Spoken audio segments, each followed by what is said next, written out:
Hello everyone, this is Dheeraj Suri and I welcome you all in Dheeraj Suri classes. So today in this class I'm going to discuss with you the question paper of General Economics 3 Indian Economic Service 2024 और इस paper से हम लोग अब पहुंच चुके हैं question number 9 पर. So in this class I'll be solving question number 9 for you. 9 question solve करते हैं. 9 क्वेश्चन आप देख पा रहे हैं कि 15 मार्क्स का क्वेश्चन है. इसमें से 3 + 6 3 मार्क्स का व्हाट इज कॉल्यूसिव ओलिगोपॉली 6 मार्क्स के ऑब्जेक्टिव और 6 मार्क्स का ये सेकंड पार्ट जो है ये न्यूमेरिकल प्रॉब्लम है. तो व्हाट इज कॉल्यूसिव ओलिगोपॉली, डेफिनेशन पे आऊंगा अभी. देखिए, आपने एक नाम सुना होगा, OPEC, organisation of petroleum exporting countries, OPEC, OPEC. ये क्या है? 70s में जो ऑयल प्रोड्यूसिंग कंट्रीज थी मेजर, उन्होंने ये सोचा कि ऐसा क्यों ना किया जाए कि हम आपस में कोलाइड कर जाएं, मिल जाएं और अपना आउटपुट का कोटा डिसाइड कर लें, कितना प्रोडक्शन हम करेंगे, कितना हम ऑयल बनाकर मार्केट में बेचेंगे. ऑयल की सप्लाई में हम कमी ले आते हैं. इससे क्या होगा? ऑब्वियसली प्राइस बढ़ेगा और हमारा फायदा होगा. तो जब कुछ फर्म्स ऐसा करती हैं कि वो कोलाइड कर जाती हैं प्राइस बढ़ाने के लिए, सप्लाई कंट्रोल करने के लिए, तो उसको बोलते हैं क्या? कॉल्यूसिव ओलिगोपॉली.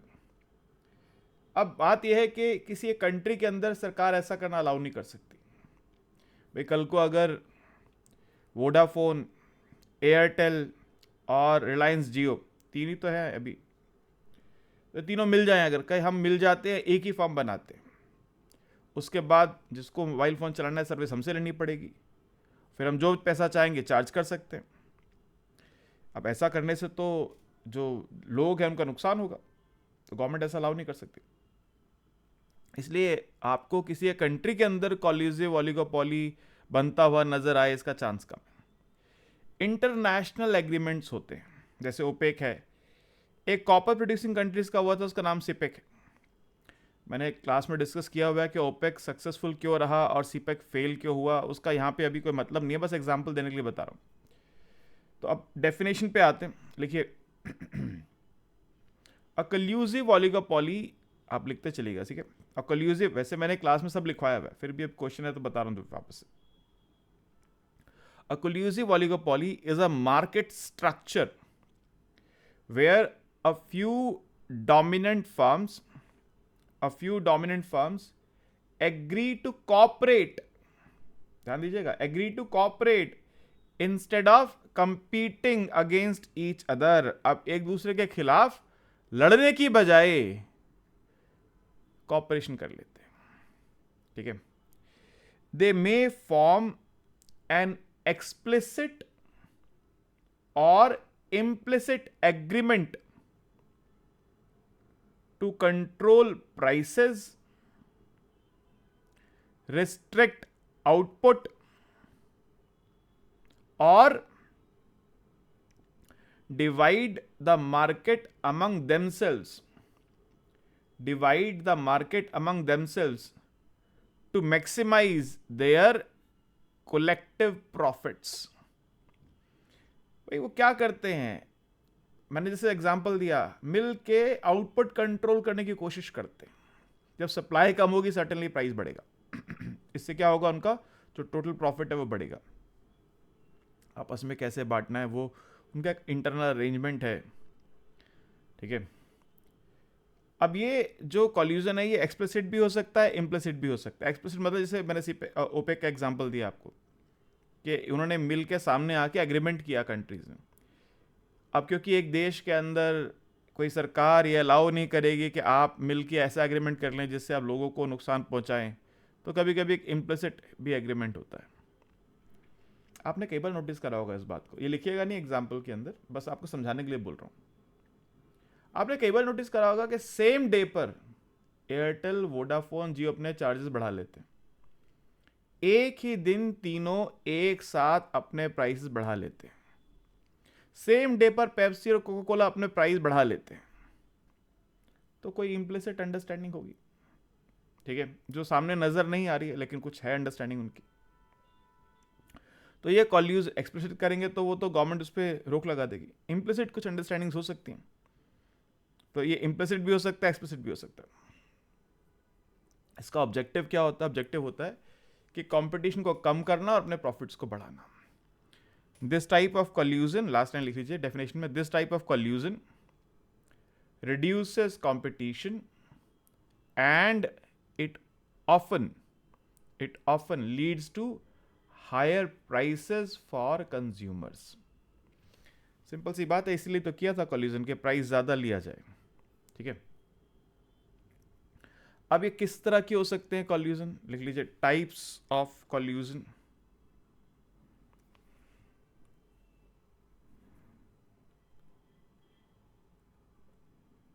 टाइप्स ऑफ कॉल्यूजन, एक तो हो सकता है फॉर्मल एग्रीमेंट के थ्रू।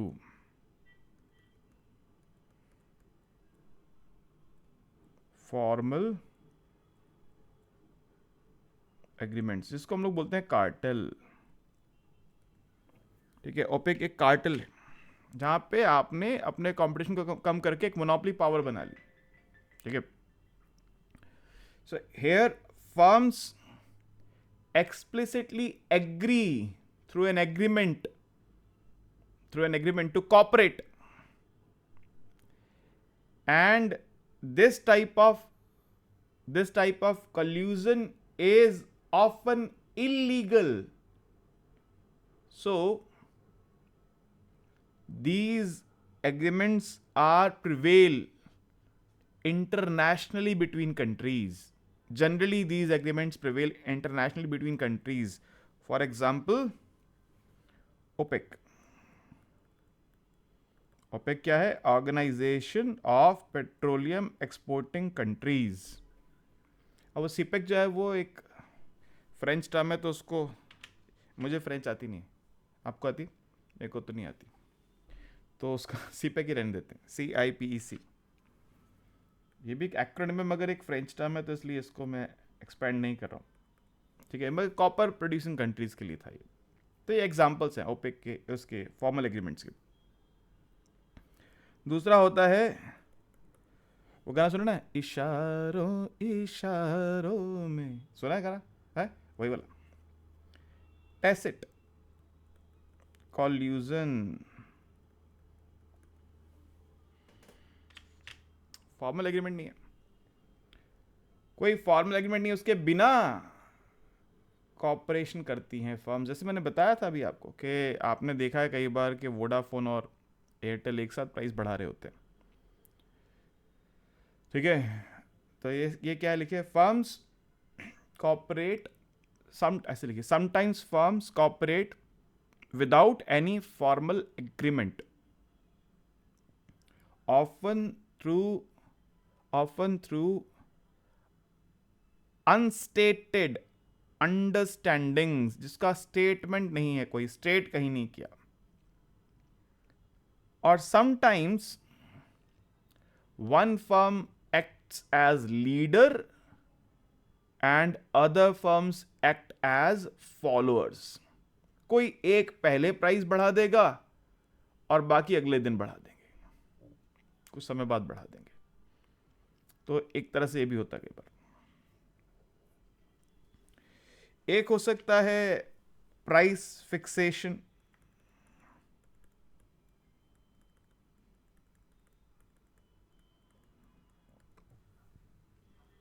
जहां पे फर्म्स एक सर्टेन प्राइस तय कर लेते हैं। जहां पे क्या होता है, कोई एक सिंगल ही प्रोडक्ट है तो उसका प्राइस एक तय कर लेते हैं। ये आपको नजर आता है कई बार, मैं आपको बता देता हूं।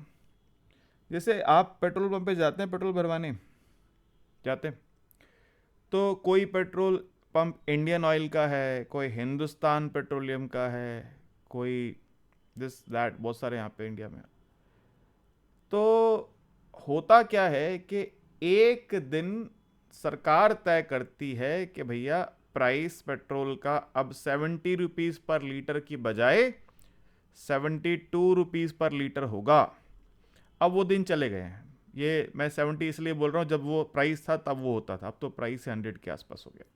अब तो डेली बेसिस पे प्राइस अपने आप फ्लक्चुएट करता रहता है।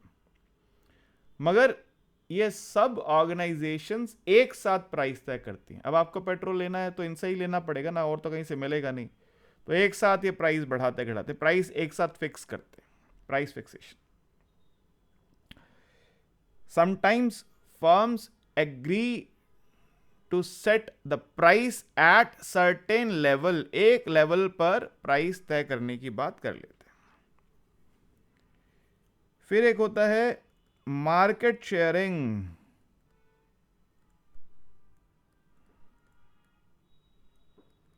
वो आपको पिक्चर याद होगी 70s की 80s की, उसमें जो थोड़े से नेगेटिव कैरेक्टर के लोग होते थे, उनके पास इलाके होते थे। तुम मेरे इलाके में कैसे आ गए, तुम मेरे इलाके में कैसे आ गए, इलाके बटे हुए होते थे।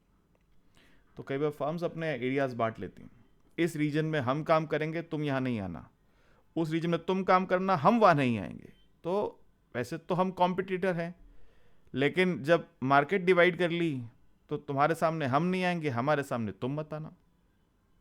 मार्केट शेयरिंग हुई, तो उधर तुम अकेले काम कर रहे हो, इधर हम अकेले काम कर रहे हैं।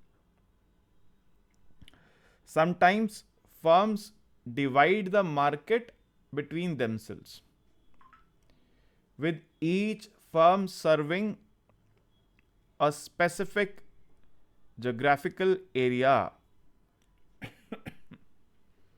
ठीक है, और ये भी आपको फॉर्मल नहीं करना होता है, क्योंकि फॉर्मल करने पे तो फिर आप मोनोपोली क्रिएट कर रहे हैं, गवर्नमेंट की रिस्ट्रिक्शंस आ सकती हैं। ये भी इनफॉर्मली चलता है। और एक है हमारे पास, एक और तरह से हम कर सकते हैं, जिसको बोलते हैं आउटपुट रिस्ट्रिक्शंस। आउटपुट रिस्ट्रिक्शन, सभी कार कंपनी अगर ये तय कर लें कि भाई हम कम कार बनाएंगे, हम भी कम बनाएंगे, तुम भी कम बनाओ, अब इसमें गवर्नमेंट क्या कर लेगी? अगर कार कंपनीज कार बनाना कम कर देंगी, डिमांड मार्केट में है ही, तो प्राइस अपने आप जंप कर जाएगा। तो एक ये तरीका है कॉल्यूजन करने का। Sometimes firms agree to limit production, and with this they create artificial scarcity which drive up the prices। ठीक है जी। तो एक बात तो ये हो गई कि किस तरह से होती क्या है कोलिजिव ओलिगोपॉली, और किस तरह से ये काम करती है। क्वेश्चन एक और चीज पूछा था हमसे कि इसके ऑब्जेक्टिव्स क्या है। Objectives of collusive oligopoly। Sir पहला ऑब्जेक्टिव तो ये है, इसको पहले लिख लेते हैं।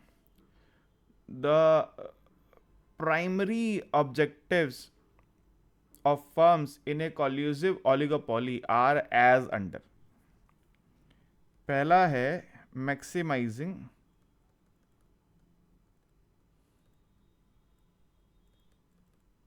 जॉइंट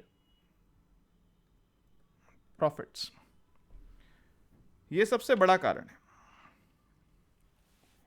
ठीक है, this is one of the strongest objectives of the firms to collide by working together firms form a cartel through which they act as a monopoly, and they can charge higher prices, due to which they earn higher profits than what they would have earned under competition। तो compete करके जितना कमाते हैं उससे ज़्यादा कमा रहे होंगे। तो एक ऑब्जेक्टिव, सबसे बड़ा ऑब्जेक्टिव यही है। दूसरा है avoiding price Wars, price war नहीं करना चाहती फर्म। भाई compete करोगे तो क्या होगा? आप जब एक दूसरे से फर्म्स compete करते हैं तो पहला हथियार क्या होता है? सस्ता सामान बेचना। क्योंकि देखिए, जो बायर है उसको उससे क्या मतलब है कि आप फर्म ए हैं या फर्म बी हैं या फर्म सी हैं, उसको तो इससे मतलब है कि सेम प्रोडक्ट मुझे सस्ता कहाँ मिलेगा, जहाँ मिलेगा वहाँ से ले लेगा। तो इस कॉल्यूजन से फर्म्स इस प्राइस वॉर से बच जाती है, तो प्राइस कम नहीं करना पड़ता, प्रॉफिट बढ़ जाता है अपने आप, सिंपल सी बात है। Bye avoiding competition through collusion, by avoiding competition through collusion, the firms can avoid price wars, because under competition each firm can sell higher quantity by reducing its price, and with collusion they control this price war, इस price war को वो control कर लेते हैं। तीसरा objective है reducing uncertainty. देखिए, जब कंपटीशन है तो आपको नहीं पता कि कंज्यूमर आपसे खरीदेगा कि राइवल से खरीद लेगा या तीसरी फर्म से खरीद लेगा। आप कितना सामान बनाकर बेच पाएंगे आपको पता नहीं। इस अनसर्टेनिटी को कम किया जाता है कॉल्यूजन से। भाई आपने कोलाइड कर लिया, ये मार्केट शेयर आपका, ये मार्केट शेयर मेरा, ये मार्केट शेयर उसका, अब अनसर्टेनिटी कम हो गई। If firms were competing then they were unsure about the quantity which they will be able to sell.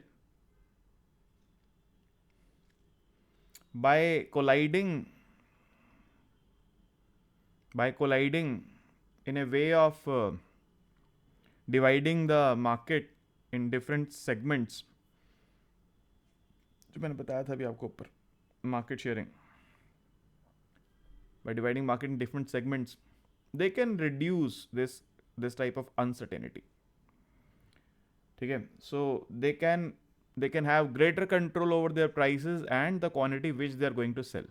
तो जो prices हैं और जो quantity बेचने वाले हैं उन पर ज़्यादा कंट्रोल उनका हो सकता है। इससे स्टेबिलिटी आती है। फिर तो अगला ऑब्जेक्टिव क्या है? Maintaining stability. So collusion helps to stabilize prices. Collusion helps to stabilize prices and market shares. This benefits all the firms which are involved in such collusion. तो स्टेबिलिटी आए, आपको पता कितना सामान बेच पाएंगे, कितना प्राइस चार्ज कर सकते हैं, कंट्रोल आ जाता है। और नेक्स्ट है increase in the market share.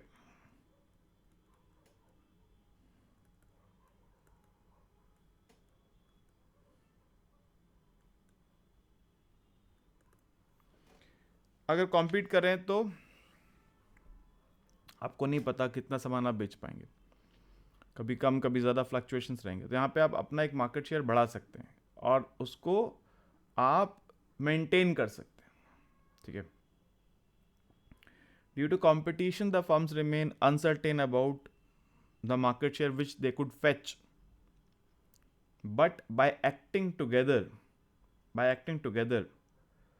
firms can increase their market share, they can increase their market power, ठीक है, and hence they perform in a better way. तो firms ज़्यादा better perform करती हैं, मगर इसका अदर साइड ऑब्जेक्टिव यह है कि कंज्यूमर्स को नुकसान तो होना है। ठीक है जी, तो ये हो गया। अभी हम इसके बी पार्ट पे चलते हैं। बी पार्ट देखिए जरा। We have demand and cost functions of two firms A and B. P is equal to 100 minus 0.5 Q is equal to 100 minus 0.5 QA plus QB. CA है 0.5 QA, CB है 0.5 QB square. Calculate the maximum joint profit of the colluding firms on the basis of the above information. Joint profit क्या होगा बताना आपको। Demand है 100 minus 0.5 Q A plus Q B.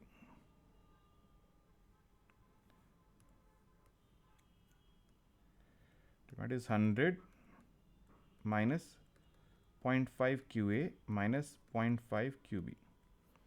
तो पहले तो अब जॉइंट प्रॉफिट निकालने के लिए पहले आपको निकालने पड़ेंगे इंडिविजुअल प्रॉफिट्स। उसके लिए फर्म ए का प्रॉफिट, फर्म बी का प्रॉफिट। तो फर्म ए का रेवेन्यू क्या होगा? रेवेन्यू ऑफ फर्म ए लिखिएगा आप, revenue of firm A R A is equal to P into Q A. तो होगा 100 minus 0.5 Q A square minus 0.5 Q A Q B. Cost of firm A कितना है जी? Cost of firm A है 0.5 Q A, 0.5 Q A. तो profit of firm A क्या होगा? Revenue of firm A minus cost of firm A. तो 100 अच्छा 100 Q A होना था, मैंने क्यू ए लिखना भूल गया अभी। 100 छूट गया क्यू एस मल्टीप्लाई से, 100 क्यू ए है ये। तो 100 क्यू ए माइनस 0.5 क्यू ए करेंगे, तो जब माइनस करेंगे तो इसमें से माइनस होगा, तो रह जाएगा 99.5 Q A minus 0.5 Q A square minus 0.5 Q A Q B. फिर for firm B revenue firm B क्या होगा? आर बी बोलेंगे, पी इंटू क्यू बी। यह आएगा 100 Q B minus 0.5 Q A Q B minus 0.5 Q B square. अब देखिए जो firm है इसकी कॉस्ट क्या है? 0.5 क्यू बी स्क्वायर। एक डिफरेंस देखिए ध्यान से, फर्म ए की कॉस्ट सिर्फ थी 0.5 क्यू ए, इसकी आ रही क्यू बी स्क्वायर, मतलब जितना आउटपुट ज़्यादा करेगा कॉस्ट बढ़ती जाएगी प्रोपोर्शनली इसकी। तो आंसर में आप देखिएगा होगा क्या? फर्म जो बी है उसका आउटपुट या तो जीरो होगा या बहुत कम होगा, क्योंकि ऐसी जगह की फर्म क्यों काम करना चाहेगी भाई जहाँ पे कॉस्ट बहुत ज़्यादा हो। सब कुछ ए पे बनाते हैं, फर्म ए बनाएगी क्योंकि उसकी कॉस्ट ऑफ प्रोडक्शन कम है, बाद में डिवाइड कर लेंगे जैसे भी करना होगा। तो पाई बी क्या होगा? Profit of firm B, revenue of firm B minus cost of firm B. तो 100 क्यू बी तो एज इट इज रहेगा, minus 0.5 Q A Q B minus 0.5 Q B square minus 0.5 Q B square हो जाएगा minus Q B square. तो ये आ गया profit of firm ए और ये आ गया प्रॉफिट ऑफ फर्म बी। तो जॉइंट प्रॉफिट क्या होगा?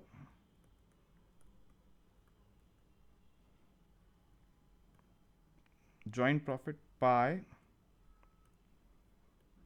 Is equal to pi A plus pi B. Pi A 99.5 Q A, यहाँ क्यू ए अकेला कोई नहीं है, वही रहेगा 99.5 Q A minus 0.5 Q A square, यहाँ क्यू ए स्क्वायर नहीं है तो माइनस 0.5 क्यू ए स्क्वायर ऐसे ही रहेगा, minus 0.5 Q A Q B minus 0.5 Q A Q B add हो जाएगा minus Q A Q B plus 100 Q B minus Q B square. अब मुझे इसको मैक्सिमाइज करना है, I have to maximize pi और मेरे चॉइस वेरिएबल्स हैं Q A Q B. So differentiating joint profit partially with respect to QA.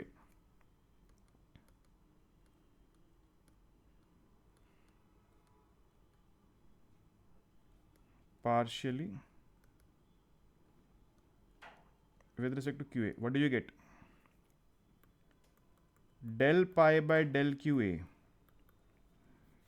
Del pi by del QA क्या होगा? 99.5 QA का हो जाएगा 99.5 माइनस QA 0.5 और 2 मल्टीप्लाई होगा तो 1 रह जाएगा, माइनस क्यू बी, वो सब खत्म। And differentiating joint profit partially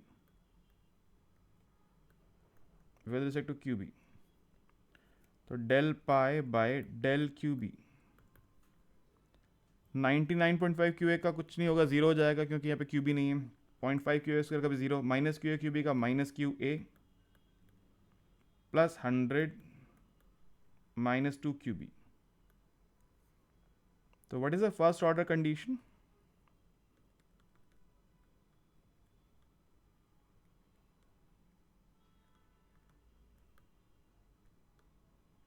For maximum profits. ठीक है, होगा del pi by del QA equal to 0 and del pi by del QB equal to 0. del pi by del QA equal to 0 का मतलब क्या होता है? जब आप इसको 0 करेंगे तो यहाँ से आप QA निकाल लीजिए इन टर्म्स ऑफ QB. आ जाएगा QA is equal to 99.5 minus QB. QA is equal to 99.5 minus QB. Number 1. ये क्या है? बेसिकली ये रिएक्शन फंक्शन है. और del pi by del QB equal to 0, ये क्या देगा आपको? यहाँ से आप QB निकालेंगे तो आएगा 100 minus QA by 2. 100 by 2 minus half QA. या मैं ऐसा कह सकता हूँ QB equal to 50 minus half QA. Number 2. तो फ्रॉम 1 and 2 क्या आएगा? QA 99.5 minus 50 minus half QA. QA is 99.5 minus 50 plus half QA. ये QA जब यहाँ जाके माइनस होगा तो QA माइनस हाफ QA रह जाएगा QA. Half QA sorry, half QA is equal to 49.5. So QA is 99. 49.5 का डबल 99. 49 टू 98 और 0.5 का डबल 1 तो 99. और QB क्या हो जाएगा? QB होगा 50 माइनस हाफ QA. अब देखिए हाफ QA ये है 50 माइनस 49.5 यानी 0.5. मैंने आपको स्टार्टिंग में ही बताया था. देखिए फर्म जो है, फर्म A प्रोड्यूस करेगी 99 यूनिट्स और फर्म B करेगी सिर्फ 0.5 यूनिट्स. क्यों? उसकी कॉस्ट बहुत ज़्यादा है. फर्म B की कॉस्ट देखिए एक्सपोनेंशियली बढ़ रही है. आउटपुट बढ़ने पर उसका स्क्वायर प्रोग्रेसिवली इंक्रीज कर रही है और फर्म A की कॉस्ट सिर्फ लीनियरली बढ़ रही है. तो ये फ़र्क है. इसलिए फर्म A से बनवाना सस्ता है, फर्म B से बनवाना महंगा है. तो आगे आपको अब बताना है मैक्सिमम जॉइंट प्रॉफिट कितना होगा, वो बताना है. नाउ प्रॉफिट क्या था जी? प्रॉफिट था ये 99.5 QA minus 0.5 QA square. 99.5 QA minus 0.5 QA square minus QA QB plus 100 QB minus QA QB plus 100 QB और लास्ट में शायद माइनस 0.5 QB स्क्वायर है. माइनस QB स्क्वायर है. Minus QB square. So this is 99.5 into 99 minus 0.5 into 99 का square minus 99 into 0.5 plus 100 into 0.5 minus 0.5 का square.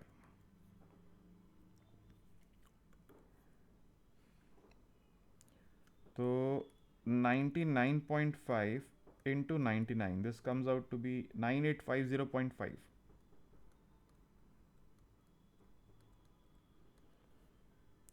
Ninety का square into 0.5 करना है अगला. 99 इंटू 99 इंटू 0.5 4900.5. 99 का हाफ 49.5 50 माइनस 0.25.